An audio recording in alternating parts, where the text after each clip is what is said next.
सुनबाई, आजही चहा काल सारखाच बनव. अगं, कोणती नवीन चहापत्ती आणली आहेस का? काय ग, कालच्या चहाचं रहस्य काय आहे? प्रत्येक चांगल्या चहासाठी आवश्यक आहे राजहंस दूध. चहापत्ती तीच, फक्त दूध नवीन. तुम्ही फक्त दूध बदला. राजहंस दूध आणा आणि असा मस्त चहा बनवा. गणेशोत्सवाच्या निमित्तानं राहुरी नगर परिषदेच्या सभागृहामध्ये शांतता कमिटीची बैठक पार पडली. या बैठकीला आमदार प्राजक्त तनपुरे, डीवायएसपी डॉक्टर बसवराज शिवपूजे, नायब तहसीलदार संध्या दळवी, मुख्याधिकारी ज्ञानेश्वर ठोंबरे, पोलीस निरीक्षक संजय ठेंगे, रावसाहेब तनपुरे, देवेंद्र लांबे यांच्यासह गणपती मंडळाचे प्रतिनिधी तसेच पत्रकार बांधव मोठ्या संख्येनं हजर होते. राहुरी नगर परिषदेमध्ये राहुरी गणेश उत्सवासाठी बैठक घेण्यात आलेली आहे. शांतता कमिटीची बैठक होती.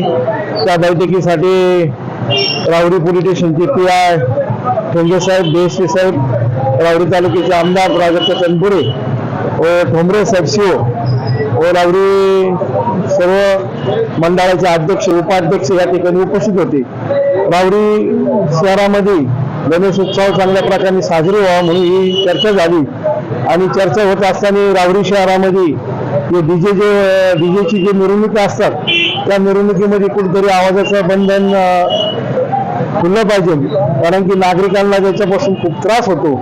पण यावर्षी सर्व मंडळांनी डीजे लावल्यामुळं पुढच्या वर्षी सर्व मंडळांनी निश्चित त्याचा विचार करतील आणि राहुरी शहरामध्ये चांगल्या प्रकारची मिरवणुकीचा हा पायंडा पडेल. पूर्वीची जसं मिरवणुकी व्हायच्या ढोल ताशे वाद्य बँड त्या पद्धतीने सुद्धा या अशा मिरवणुकी व्हावा म्हणून अशी सर्वांचीच नागरिकांची इच्छा आहे. पण तरुण मुलांची इच्छा डीजेसाठी आहे.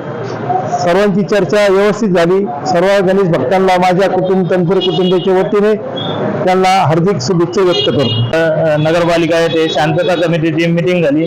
त्या मीटिंगमध्ये प्रशासनाने आम्हाला ज्या सूचना दिल्यात त्या सूचनांचे आम्ही तंतोतंत पालन करू आणि आम्ही एकदम शांततेत मिरवणूक तसेच विविध देखावे यांचं नियोजन करून गणेश उत्सव आनंदात साजरा करू.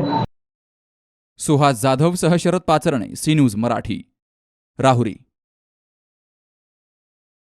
दादा, अरे 7 दिवसावर आले लग्न, सगळी तयारी झाली, पण फर्निचरचं काय? गृहवस्तू भांडार 10 ठिकाणी फिरण्यापेक्षा आपल्याला हव्या असलेल्या वस्तूंच्या हजारो व्हरायटीज एकाच ठिकाणी पाहायला मिळतात फक्त गृहवस्तू भांडार मध्ये.